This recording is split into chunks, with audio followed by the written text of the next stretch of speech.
truckloads of new GMCs have been delivered to Cole Chevy. A new 2018 GMC Terrain all-wheel drive, now $27,539. Hurry, they won't last.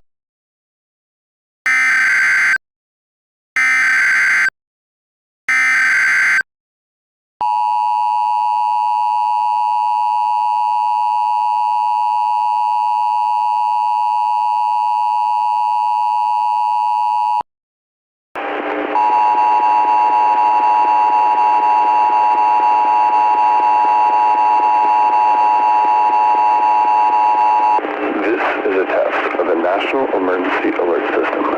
This system was developed by broadcast and cable operators in voluntary cooperation with the Federal Emergency Management Agency, the Federal Communications Commission, and local authorities to keep you informed in the event of an emergency. If this had been an actual emergency, an official message would have followed the tone alert you heard at the start of this message.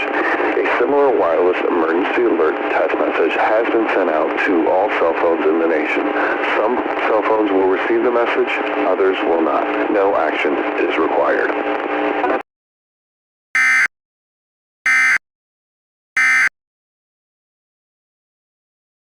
That's what my grandfather fought for, my father stood for, and I will continue to do. We are Harrison Ross Mortuary.